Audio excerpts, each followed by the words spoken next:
mereka masih ingat. Mereka bilang, kan tidak mengerjakan PR berlutut baru bukan di semen, tapi berlutut di luar. Ya. Karena kena kelikir, kamu punya lutut, jadi sakit. Ya. Jadi, artinya kita memberikan sanksi, tapi sanksi yang edukatif, ya. Sanksi yang mendidik, ya. Sanksi yang membuat dia, ini tidak gampang.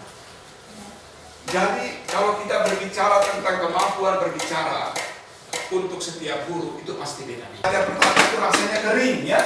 Anak-anak mengantuk di belakang, ya. Karena memang dia baru mulai. Ya, kita harus perlahan-lahan belajar dari setiap kesalahan dan akhirnya baru bisa menemukan, oh saya mengajar dengan cara ini yang paling baik. Ya, jadi kalau saya memberikan misalnya metode mengajar, ya metode mengajar ini kan macam-macam. Ya nanti Bapak Ibu memilih, ya metode mana yang terus-menerus, ya. Kemampuan berbicara seorang guru harus dapat dilatih secara terus-menerus, ya. Dia harus terus-menerus mengembangkan metode-metode. Metode-metode ini harus dikembangkan, ya. Ya, ada metode dengan menggunakan, ya katakanlah cerita, ya. Metode untuk menggunakan diskusi, ya 3-4 orang, ya. Nah, ada metode ceramah, ya, kamu dengar ya, sekarang saya bicara, ya, itu macam-macam metode. Apa yang diajarkan tidak membosankan karena ditopang oleh kemampuan berbicara dan metode mengajar. Baik.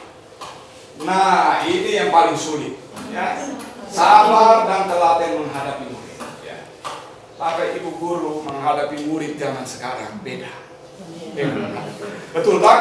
Betul. Nah, murid zaman sekarang ini murid yang kepala batunya minta ampun, ya. Murid yang karena sudah terkontaminasi dengan teknologi, ya toh? Ya. Jadi mereka punya otak itu sudah, ya katakanlah sudah diracuni oleh teknologi informasi, terutama game-game yang mereka selalu download bermain itu mereka bawa sampai di dalam kelas.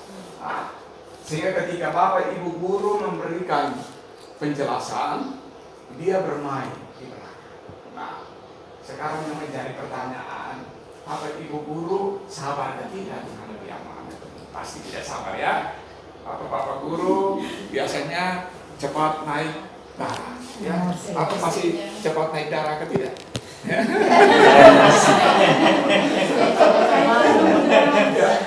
Wajar, normal, ya. Dari guru yang tidak marah itu memang guru yang menekat, ya toh. Ya, jadi kita harus berusaha, ya. Ya, jadi tidak ada ceritanya guru yang berhasil mendidik murid-muridnya dengan baik tanpa kesabaran. Jadi kesabaran ini menjadi kunci, ya. Nah, kesabaran ini memang membutuhkan waktu, ya. Kesabaran ini tidak bisa kita peroleh dalam waktu yang singkat, ya. Kesabaran merupakan syarat mutlak untuk menjadi guru. Lalu kemudian ini telaten artinya apa? Tidak terburu-buru, ya.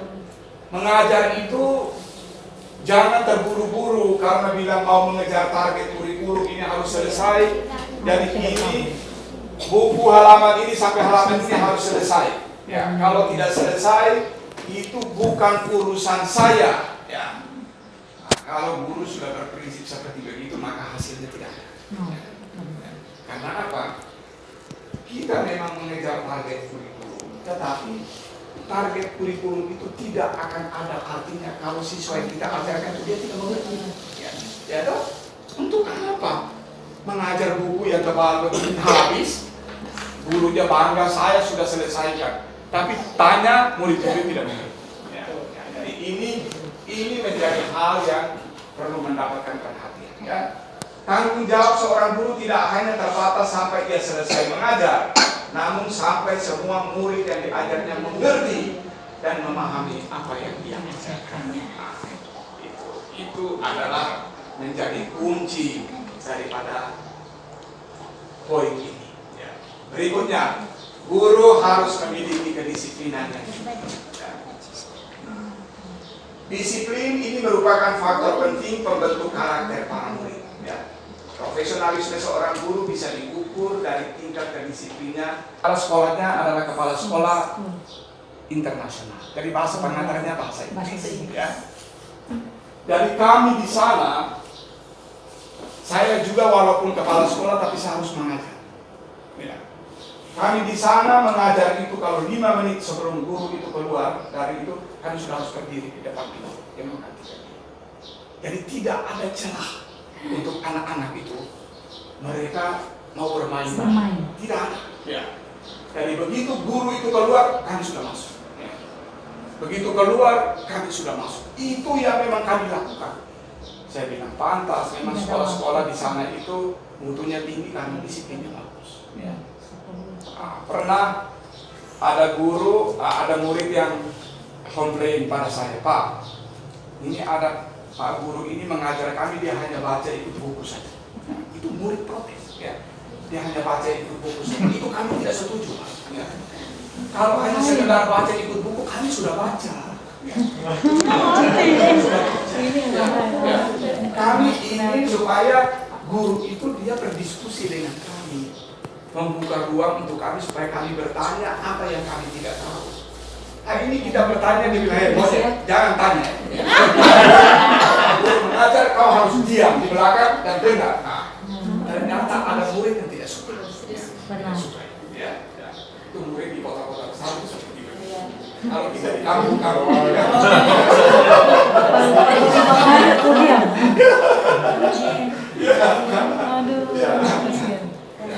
seorang guru yang berdisiplin tinggi selalu memperhatikan penampilannya. Ya, kami di sana juga soal penampilan guru-guru di sana ya, kita mengajar di sekolah internasional jadi pakai jas ya, pakai jas selalu kemudian dasi ya, karena mengajar di ruangan ber-AC itu. Ya. Saya bilang kita pakai jas dan dasi baru mengajar tidak di ruang ber-AC, kita bisa mati karena panas. Ya. Tapi ya memang karena sekolahnya kan levelnya tinggi, jadi ya memang harus seperti itu. Seorang guru sebaiknya mengajari dirinya untuk berdisiplin duluan sebelum dia mengajarkannya kepada murid-muridnya. Itu penting. Ya. Jangan sampai murid kita omong, ya, kumpulkan PR ya, paling lambat hari ini sebelum Bapak pulang sekolah. Anak-anak murid di belakang, Pak Guru itu paling datang terlambat. Mau kumpul PR pada waktunya, kami tidak percaya. Ya. Jadi jangan sampai terjadi seperti itu. Ya. Jadi guru harus tunjuk contoh. Ya. Nah, ini saya mau cerita waktu saya belajar di Australia. Saya belajar di Australia itu 2 tahun penuh.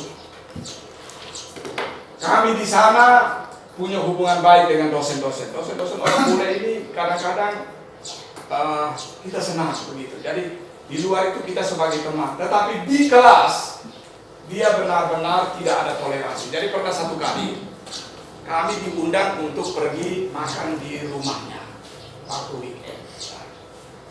Jadi teman saya dari Jakarta itu dia bilang, kita baik sekali ya dengan dosen. Dia mengajar statistik. Wow. Begitu hasil keluar, teman yang dari Jakarta itu nilainya 2. Ya, 2 kan jelek sekali.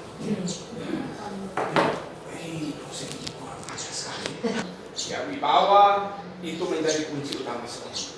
Ya, saya di level SMP dan SMA saya juga selalu berulang kali menegaskan, guru baik perempuan atau laki-laki jangan berani pacaran dengan anak murid. Ya, hindari itu. Ya. Karena ini dia akan menjadi semacam bumerang atau dia menjadi racun. Kalau ke SMP tujuannya ke SD bilang SMP. Supaya kita bisa mengikuti apa yang diberikan oleh Bapak, tips itu saja. Terima kasih. Langsung saya kelas untuk meletakkan fondasi, meletakkan dasar. Ya. Ketika kita meletakkan dasar yang kuat, maka dia ketika mulai di kelas yang lebih tinggi, dia akan pijakannya juga kuat. Ya. Tetapi kalau letakannya goyah, maka dia akan terus goyah sampai di atas. Ya, betulnya itu. Ya. Jadi ketika kita mengajarkan dia membaca, maka pasti di dalam kelas itu kita, ya, saya walaupun dosen, saya selalu punya catatan untuk mahasiswa-mahasiswa saya yang pintar, sedang, dan kurang mampu. Ya, saya punya catatan. Ya, tidak mau, atau karena memang mereka betul-betul tidak bisa. Ya, jadi ini kita harus melihat. Ya. Karena ada anak-anak yang Mereka sengaja kadang-kadang tahu tetapi pura-pura tidak tahu. Ya. Ya. Nah, jadi kita harus ya dengan menggunakan istilah kita harus men-scanning. Men-scanning itu berarti memilah-milah. Ya. Ya. Ya. Hadir terus, tetapi mungkin ada masalah. Orang tua kurang perhatikan dia di rumah. Itu juga salah satu faktor juga. Sehingga anak katanya, ya masa baru, apalagi dia tidak sarapan, datang sekolah tidak sarapan. Guru boleh mengajar di sana sampai keringat harus kedua, tapi dia tidak perhatikan dia masa baru itu. Nah itu banyak faktor yang bukan hanya karena siswa itu dia tidak punya kemauan untuk belajar, tapi banyak faktor yang membuat anak itu tidak bisa membaca. Untuk itu kita harus bisa memilah anak ini. Mungkin kita bisa buat pendekatan secara mungkin kekeluargaan, kita bisa kunjungi ke rumah sehingga kita bisa tahu persis jadi rumah itu orang tuanya bagaimana, dalam keadaan di rumah itu bagaimana. Kita bisa tahu anak bukan saja di sekolah, tapi kita bisa tahu juga di rumah. Si anak yang pelit ilmu. Yang pelit ilmu seperti ini Bapak. Dalam proses pembelajaran masuk pada pengelompokan. Nah, pengelompokan ini kan anak dalam materi itu kita bagi dalam beberapa kelompok dalam persiapan mengajarnya. Terus di setiap kelompok pasti ada tempatkan anak yang mampu, ada sedang, yang ada dan ada yang berat. Ada anak yang sudah mengerti, tapi dia susah menjadi tutor bagi temannya. Ini bagaimana caranya untuk kita mengatasi anak seperti ini? Karena memang sudah diberi motivasi bagaimana kita membantu teman, menolong teman yang belum bisa. Dia mau, tapi itu dia sekedar, dia ulang-ulang sekedar, ya sambil lalu saja Bapak. Padahal diberi tanggung jawab sebagai ketua dalam kelompok itu, dia harus membantu temannya sampai bisa. Kalau sudah 2-3 kali, saya mengelilingi kelompok itu saat proses pembelajaran. Makanya saya, kalau seperti yang Ibu Angel punya tadi, di dalam kelas itu guru-guru bikin apa semacam tutor sebaya. Dia itu dipaksakan, disuruh untuk membantu teman satu kelompok yang tidak mampu. Temanmu itu kalau tidak tahu langsung pulang. Saya suka daya serap murid. Pengawas itu datang, masuk kelas, pengawas sudah baca kurikulum, kasih 5 nomor tentang kurikulum itu. Supaya anak-anak ini kita tahu daya serapnya sampai di mana. Jangan hanya target pencapaian kurikulum. Itu semua orang di dunia boleh. Tapi daya serap susah Bapak. Tolong Bapak nanti masukkan itu kepada para pemimpin kami. Itu Bapak.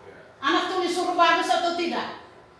Anak tahu matematika, Bapak pengawas kasih soal sendiri. Pukul rata. Ya, pukul rata artinya bahwa kita tidak bisa menggeneralisir, ya, menjadikan umum bahwa semua bisa.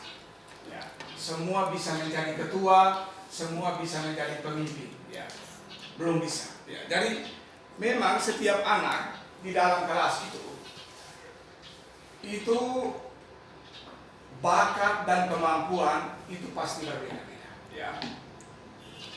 Kekurangan kita dari setelah kita melihat dari sisi nasional, kita ini kan tidak ada sekolah yang khusus menampung anak-anak cerdas, tidak ada. Anak bodoh dan cerdas kita gabung jadi satu. Ya. Ya, tetapi kalau di negara-negara yang sudah maju itu ada sekolah untuk talented students, jadi siswa-siswa yang mereka punya IQ di atas rata-rata. Ya. Mereka kita tidak bisa baurkan dengan anak-anak yang biasa-biasa. Ya. Karena mereka tidak bisa menyesuaikan diri. Ya. Jadi saya punya kesimpulan dari tadi itu, ketika ibu bertanya itu, anak ini kan dia punya kemampuan sudah mungkin di atas rata-rata. Ya kan? Ya.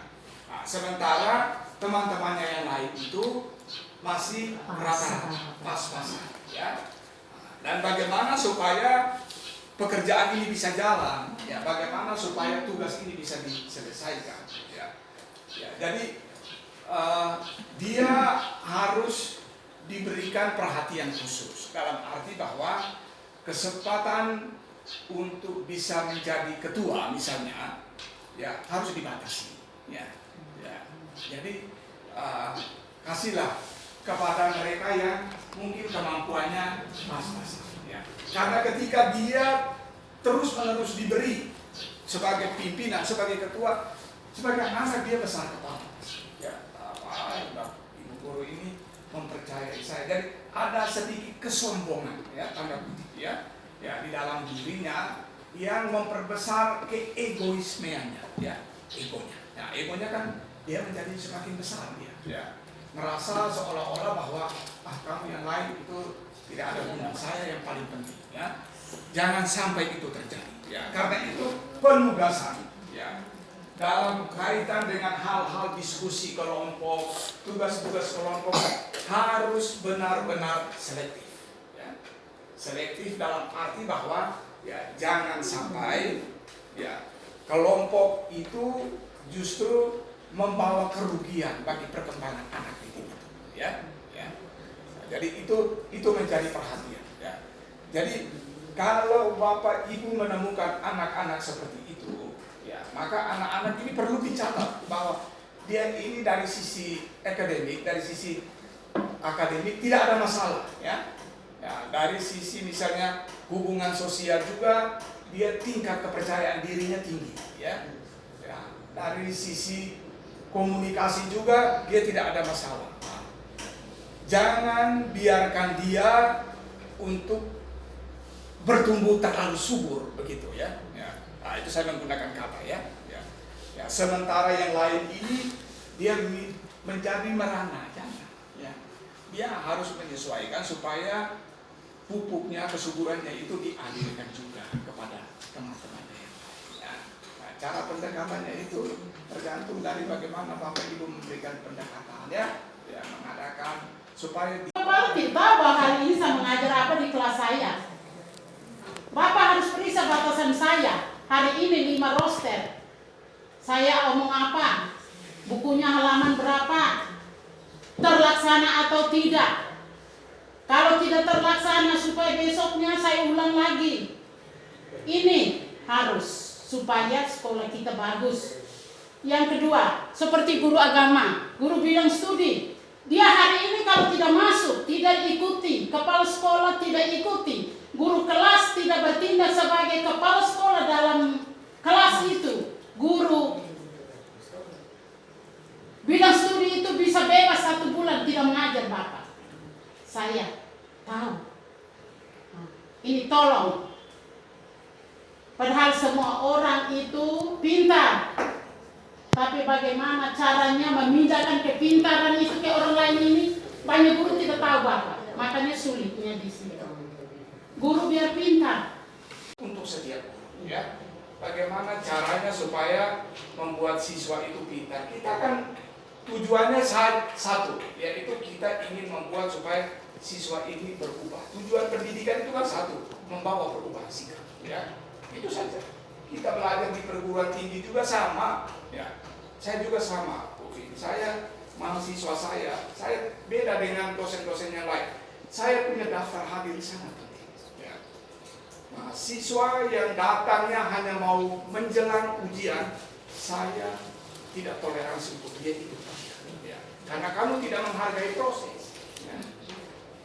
Kamu punya teman-teman yang lain datang dari awal, susah payah, ya, mengikuti perkuliahan. Kamu datang tepat ketika mau ujian, tidak bisa, ya. Itu yang pertama. Lalu kemudian yang kedua, saya juga selalu membuat catatan dalam arti bahwa setiap mahasiswa ketika saya memberikan kuliah, dia harus punya catatan kuliah pribadi. Ya, catatan pribadi itu kan berarti sudah beda, ya. Materinya oke, sama sesuai kurikulum, tetapi ketika saya memberikan penjelasan, Anda harus membuat catatan, dan catatan itu saya periksa. Nah, ini yang bikin mereka, saya tangkap mereka punya ekor di situ, ya.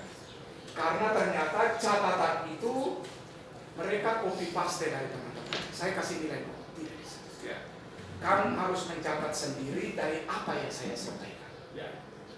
Dan di buku, di catatan kuliah itu kamu harus menulis sendiri dengan tulisannya. Karena setiap mahasiswa itu saya hafal tulisannya. Kalau tulisan begini, oh kamu punya. Tapi kalau Bahkan itu bukan berarti Bapak Kepala Umum macam tadi, jadi kalian tidak usah mengajar lagi. Tidak boleh. Berusaha seperti saya dengan Ibu Yana buat itu. Karena anak kelas 1 dan kelas 2 itu sekolah. Bapak Eman setengah semester.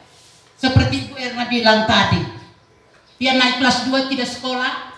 Kemudian naik kelas 3 yang sekarang kami doa Ibu Yana tangani. 5 orang belum lancar baca. Di itu baru di saya mengatakan bahwa mengajar tatap muka itu lebih berkualitas daripada mengajar dengan menggunakan Zoom.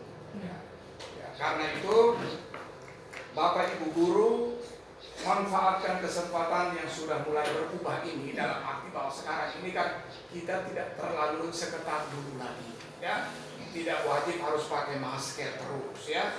Kita punya kondisi ini sudah semakin baik, ya. Gunakanlah waktu ini dengan mengajar dengan sebaik-baiknya, ya. Seperti yang Ibu katakan, setidak-tidaknya anak-anak Haliwen ini mereka lulus, mereka bisa lancar membaca, berhitung, dan menulis, ya. Karena anak-anak juga sekarang huruf-huruf parah, huruf-huruf ini, ya. Kalau tidak dilatih untuk menulis dengan baik, mereka juga nanti tidak akan menulis yang baik, ya. Jadi kita fokusnya seperti itu, ya. Jadi kita harus berusaha supaya anak juga bagus, ya. Berdiri biasa saja. Memang lensanya